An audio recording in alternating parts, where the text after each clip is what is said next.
وَلَقَدْ يَسَّرْنَا الْقُرْآنَ لِلذِّكْرِ فَهَلْ مِن مُّدَّكِرٍ۔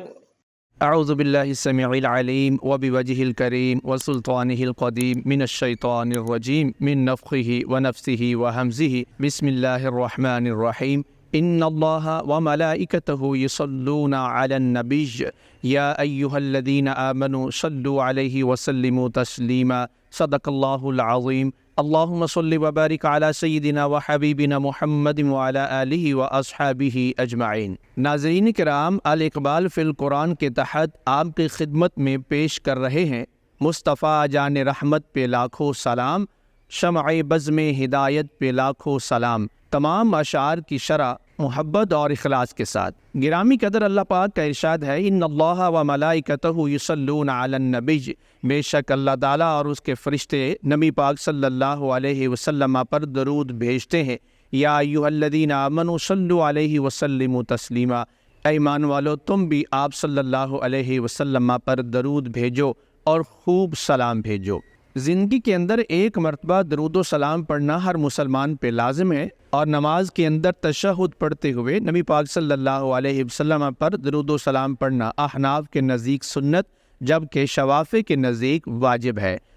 تاہم درود و سلام ایک ایسا وظیفہ ہے جس کے اندر خالق کائنات خود شریک ہوتا ہے، اور اس نے اپنی ساری خدائی کو بھی شریک کیا ہوا ہے۔ سورہ احزاب میں ارشاد ربانی ہے ان اللہ و ملائکتہ یصلون علی النبی، بے شک اللہ تعالیٰ اور اس کے فرشتے نبی پاک صلی اللہ علیہ وسلم پر درود بھیجتے ہیں۔ باری تعالیٰ نے اس خبر کو جب بیان فرمایا تو جملہ اسمیہ کی صورت میں بیان فرمایا۔ جملہ اسمیہ میں دوام اور استمرار ہوتا ہے، جس کا مطلب یہ ہے کہ اللہ تعالیٰ ہر وقت اپنے محبوب علیہ السلام پہ درود بھیجتا ہے۔ سوال یہ ہے کہ اللہ تعالیٰ اپنے محبوب علیہ السلام پہ درود بھیجتا ہے، اس کا مطلب کیا ہے؟ جواب یہ ہے، اہل علم بیان فرماتے ہیں کہ اللہ پاک کے اپنے نبی پر درود بھیجنے سے مراد اپنے محبوب کی اور اپنے نبی کی شان کو بلند کرنا ہے، اپنے پیارے کے درجات کو بلند کرنا ہے۔ تو گویا کہ نبی پاک صلی اللہ علیہ وسلم کے درجات ہر وقت بلند ہو رہے ہیں۔ اسی بات کو قرآن کریم نے اس انداز سے بیان فرمایا ہے ان اللہ و ملائکتہ یصلون علی النبی، بے شک اللہ تعالیٰ ہر وقت اپنے محبوب کے درجے بلند کرتا رہتا ہے، بے شک اللہ تعالیٰ ہر لمحے اپنے محبوب پہ رحمتیں بھیجتا رہتا ہے، بے شک اللہ تعالیٰ ہر وقت اپنے محبوب پہ سلامتی بھیجتا رہتا ہے۔ اسی بات کو قرآن پاک نے ایک اور مقام پہ یوں بیان فرمایا وَلَلْآخِرَةُ خَيْرٌ لَكَ مِنَ الْأُولَىٰ، محبوب آپ کی ہر بعد میں آنے والی گھڑی پہلی گھڑی سے بہتر ہے۔ ہر گھڑی میں آپ کے جو درجے بلند ہو رہے ہیں، آپ کی شان بلند ہو رہی ہے، عظمت کے چرچے ہو رہے ہیں، اللہ تعالیٰ آپ کے درجات کو بلندیوں سے نواز رہا ہے، اس لیے کہ آپ کی ہر گھڑی دوسری گھڑی سے بہتر ہو۔ اللہ کے ہاں درجات لامتناہی ہے، بے حد و بے حساب ہے، اور وہ ہر لمحے آپ کے درجے بلند فرما رہا ہے۔ سبحان اللہ، قربان جائیں پیارے مصطفیٰ کریم علیہ السلام کی عظمت و شان پر کہ اللہ پاک ہر لمحے ہی اپنے محبوب کے درجے بلند فرماتا ہے، ہر لمحے ہی اپنے محبوب پہ درود بھیجتا ہے، محبت بھری رحمتوں کا نزول فرماتا ہے۔ اور نہ صرف اللہ پاک خود یہ فعل سر انجام دیتا ہے، بلکہ اس نے اپنی ساری خدائی کو بھی اس میں شریک کیا ہوا ہے۔ فرمایا وَمَلَائِکَتَہُ، اللہ کے فرشتے بھی اللہ تعالیٰ کے محبوب علیہ السلام پہ درود بھیجتے ہیں۔ سوال یہ ہے کہ اللہ کے فرشتوں کا درود بھیجنا کیا ہے؟ جواب یہ ہے کہ اللہ کے فرشتے نبی پاک صلی اللہ علیہ وسلم کے لیے بلندی درجات کی دعا کرتے ہیں، رحمت کی دعا کرتے ہیں، سلامتی اور برکت کی دعا کرتے ہیں، اور آپ کی امت کے لیے بخشش کی دعا کرتے ہیں۔ اللہ کریم کی اپنے محبوب سے کس قدر لازوال اور بے پناہ محبت ہے، وہ اس نے اپنے ساری خدائی کو اپنے محبوب کے ساتھ محبت میں شریک کیا ہوا ہے۔ فرمایا ان اللہ و ملائکتہ یصلون علی النبی، بے شک اللہ تعالیٰ اور اس کے فرشتے نبی پاک صلی اللہ علیہ وسلم پر ہر وقت درود بھیجتے رہتے ہیں۔ اس آیت مبارکہ میں گویا اللہ رب العالمین اعلان کر رہا ہے، محبوب کوئی دنیا میں آپ کو مانے یا نہ مانے، ہم نے آپ کے ذکر کو دوسروں کے ذکر کرنے سے بے نیاز کر دیا ہے۔ کوئی آپ کو مانے، آپ کا ذکر کرے، آپ کی عظمت و شان کے گن گائے یا نہ گائے، میں رب رحمان، رب کائنات، خالق ارض و سما، میں خود آپ کی شان بلند کرتا ہوں، اور میں نے اپنے سارے فرشتوں کو یہ ذمہ داری دے دی ہے کہ ہر وقت آپ کی ذات پہ درود و سلام بھیجتے رہے۔ اور دوسرا پیغام اللہ رب العالمین نے ہمیں یہ دے دیا ہے کہ محبوب اور محبوب کا ذکر میری بارگاہ میں مقبول ہے، میری بارگاہ میں محبوب ہے۔ اے دنیا والو، تم بھی اگر مقبول ہونا چاہتے ہو، تم بھی اگر محبوب ہونا چاہتے ہو، تو اس کام میں شریک ہو جاؤ جس کام میں اور میرے فرشتے شریک ہیں۔ یا ایھا الذین آمنوا صلوا علیہ وسلموا تسلیما، اے ایمان والا تم بھی ان پہ درود بھیجو، وسلموا تسلیما، اور تم خوب سلامتی بھی بھیجو۔ سوال یہاں پر یہ ہے، باری تعالیٰ نے یہاں یصلون کا لفظ اپنے اور فرشتوں کے لیے استعمال فرمایا اور ایمان والوں کو حکم دیا، تو دو حکم دیے، سلو اور سلمو، تم درود پڑھو اور تم سلامتی بھیجو۔ اس کے اندر کیا حکمت ہے؟ اس کا جواب یہ ہے کہ اللہ رب العالمین نے اپنے محبوب علیہ الصلاۃ والسلام کے لیے جب دعا کرنے کی باری آئی تو ایمان والوں کو پابند کر دیا ہے کہ تم صرف حضور کے لیے رحمت کی دعا نہ کرنا، کہ تم میرے نبی کے لیے صرف رحمت کی دعا نہ کرنا بلکہ سلامتی کی بھی دعا کرنا۔ اللہ پاک اپنے محبوب علیہ السلام پہ جو درود بھیجتا ہے وہ اپنے محبوب کی ہمہ جہت شان کو بلند کرتا ہے۔ ایمان والو، تم میرے محبوب کے لیے درود بھیجو اور سلامتی بھیجو۔ اللہ رب العالمین نے سلامتی کا جب ذکر کیا تو فرمایا سلموا تسلیما۔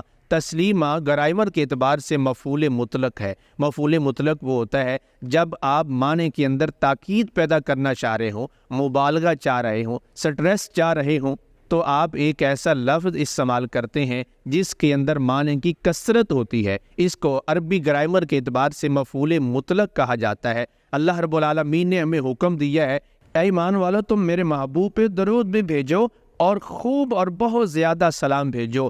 اس لیے اس کا ترجمہ اگر آسان اور محبت بھرے انداز میں کیا جائے تو مفہوم یہ ہوگا، اے ایمان والو تم محبوب کریم علیہ السلام پر درود بھی بھیجو اور جی بھر کے ان پہ سلام بھی بھیجو۔ جی بھر کے سلام بھیجنا کیا ہے؟ محبوب کریم علیہ السلام کا دیوانہ مستانہ پروانہ ہو، حضور پاک علیہ السلام سے محبت رکھنے والا ہو اور امتی کا دل حضور پر درود و سلام پڑھنے سے بھر جائے، یہ کیسے ممکن ہے؟ اس لیے جو مقبولان بارگاہ ہیں انہوں نے اس انداز سے درود بھیجا کہ انہوں نے ہمیشہ کے لیے اللہ کے محبوب علیہ السلام پر درود بھیجنے کی دعا کی۔ حضرت امام شرف الدین بصری رحمۃ اللہ علیہ نے یوں عرض کیا، مولایا صلی وسلم دائما ابدا، مولایا اے میرے پروردگار، اے میرے رب، اے میرے مولا، صلی وسلم درود بھیج اور سلامتی بھیج، دائما ابدا۔ اللہ پاک نے فرمایا نا کہ خوب سلام بھیجو اور جی بھر کے سلام بھیجو۔ اب جی تو محبوب پہ درود و سلام سے بھر نہیں سکتا تھا، اس لیے حضرت امام شرف الدین بصری رحمۃ اللہ علیہ نے باری تعالیٰ کی بارگاہ میں عرض کیا، باری تعالیٰ میرا تو دل کرتا ہے کہ کوئی لمحہ ایسا نہ گزرے جس لمحے حضور پہ درود و سلام نہ ہو، اس لیے عرض کیا دائماً ابدا، یا اللہ ہر وقت درود نازل ہو اور ہمیشہ نازل ہو علی حبیبی کا، تیرے محبوب پر، خیر الخلق کی کلہم، جو تیری تمام مخلوق سے بہتر اور افضل ہے۔ یہ ہر محب نے اور ہر عاشق نے اپنے اپنے انداز کے اندر، اپنی زبان کے اندر، اپنے جذبات میں آ کر حضور پاک علیہ الصلاۃ والسلام پر درود و سلام بھیجا ہے۔ امت مسلمہ پر لازم ہے کہ اللہ کے اس حکم کو اسی کیفیت کے اندر بجا لائے۔ سلموا تسلیما، سلموا تسلیما کی عملی تعبیر کے اندر مختلف محبین نے اپنے انداز میں درود و سلام بھیجا ہے، لیکن حضرت امام احمد رضا بریلوی علیہ الرحمہ نے جس انداز اور محبت کے اندر محبوب علیہ السلام پر اردو زبان میں درود و سلام بھیجا ہے، سلموا تسلیما کے حکم پہ عمل کیا ہے، اللہ کے محبوب کی بارگاہ میں وہ مقبول ہو گیا ہے، اور نہ صرف مقبول ہو گیا ہے بلکہ پوری دنیا میں وہ رائج ہو گیا ہے۔ آج بچے کی زبان پہ ہے، مصطفیٰ جان رحمت پہ لاکھوں سلام، شمع بزم ہدایت پہ لاکھوں سلام۔ نبی کریم صلی اللہ علیہ وسلم پر ایک دفعہ نہیں، دو دفعہ نہیں، 1000 بار نہیں، سلموا تسلیما، خوب سلام بھیجو، جی بھر کے سلام بھیجو۔ احمد رضا کا جی تو بھرتا نہیں ہے حضور پاک علیہ السلام پہ درود و سلام پڑھنے سے، اس لیے احمد رضا کے وقت اور زمانے میں جو سب سے بڑا عدد اور فگر سمجھا جاتا ہے وہ لاکھ کا سمجھا جاتا ہے۔ احمد رضا فرماتے ہیں لاکھ سے بھی میرا جی کہاں بھرنے والا ہے، تو میں تو سب سے بڑا فگر اس دور کا لاکھوں کروڑوں ہی کہوں گا۔ اس لیے کہا ایک دفعہ نہیں، دو دفعہ نہیں، مصطفیٰ جان رحمت پہ لاکھوں سلام۔ آپ غور کیجئے اس شعر کے اندر کتنی محبت چھپی ہوئی ہے، کتنا اخلاص اور کتنے اس کے اندر جذبات ہے۔ اللہ نے ان کی جذبات کی قدر کیسے کی ہے۔ آج دنیا کے خطے خطے کے اندر زبانیں اگرچہ مختلف ہیں، انداز اگرچہ مختلف ہے، لیکن ہر ایک کی زبان پہ ہے مصطفیٰ جان رحمت پہ لاکھوں سلام۔ ربیع الاول شریف آنے والا ہے، میلاد النبی کا ماہ مبارک آنے والا ہے۔ اسی مناسبت سے الاقبال فی القرآن آپ کی خدمت میں سلسلہ وار مصطفیٰ جان رحمت پہ لاکھوں سلام کے جملہ اشعار کی تشریح لے کر آپ کی خدمت میں حاضر ہوا ہے۔ باری تعالیٰ ہماری یہ کاوش قبول فرمائے، اور جس طرح اللہ کریم نے اپنے محبوب کے ان محبین کو مقبولیت عطا فرمائی ہے، اللہ پاک ہمیں بھی مقبولیت عطا فرمائے، ہمیں بھی وہی سوز و گداز اور وہی خلوص عطا فرمائے، ہمیں بھی بارگاہ رب العزت اور بارگاہ مصطفیٰ سے قبولیت نصیب ہو جائے۔ آخر میں یہ عرض کرتا ہوں کہ اللہ پاک کا چونکہ حکم ہے سلموا تسلیما، تم خوب سلامتی پڑھو، تو جب بھی حضور پاک پہ درود پڑھے، تو جب بھی امتی حضور پاک علیہ السلام پہ درود پڑھے تو سلام بھیجے، تو ساتھ تسلیمہ کا لفظ لگا دے تاکہ اپنے محبوب علیہ السلام پر درود و سلام کی کثرت ہو سکے۔ مثال کے طور پر صلی اللہ علیہ وسلم تسلیما، اللہم صلی علی محمد وعلی آلہ وصحبہ وبارک وسلم تسلیما۔ یہ سلم کے ساتھ تسلیمہ لگا دیں تاکہ اللہ تعالیٰ نے جو ہم سے مطالبہ کیا ہے ہم اس مطالبے کو پورا کرنے والے ہو جائیں۔ اور جون سبھی درود و سلام پڑھے، الصلاۃ والسلام تسلیما علیک یا رسول اللہ صلی اللہ علیہ وسلم تسلیما، اپنی محبت کا اظہار کریں۔ جون سبھی درود شریف پڑھے، محبت سے پڑھے، چاہت سے پڑھے۔ اللہم صلی علی محمد وعلی آل محمد کما صلیت علی ابراہیم وعلی آل ابراہیم انک حمید مجید۔ اس کے اندر سلامتی کو ایڈ کر لیں، اللہم صلی وسلم تسلیما علی محمد وعلی آل محمد کما صلیت وبارکت علی ابراہیم انک حمید مجید۔ اللہم بارک وسلم تسلیما علی محمد وعلی آل محمد کما صلیت وبارکت علی ابراہیم وعلی آل ابراہیم انک حمید مجید۔ الغرض جون سبھی درود شریف پڑھیں اس میں اسی انداز سے درود شریف پڑھیں جس انداز سے اللہ تعالیٰ نے ہمیں حکم دیا ہے۔ سلموا تسلیما، یا ایھا الذین آمنوا صلوا علیہ وسلموا تسلیما، اے ایمان والو میرے محبوب پر درود بھی بھیجو اور جی بھر کے سلام بھی بھیجو۔ جی بھر کے سلام ہم یوں پیش کرتے ہیں، مصطفیٰ جان رحمت پہ لاکھوں سلام، شمع بز میں ہدایت پہ لاکھوں سلام۔ وَلَقَدْ يَسَّرْنَا الْقُرْآنَ لِلذِّكْرِ فَهَلْ مِن مُّدَّكِرٍ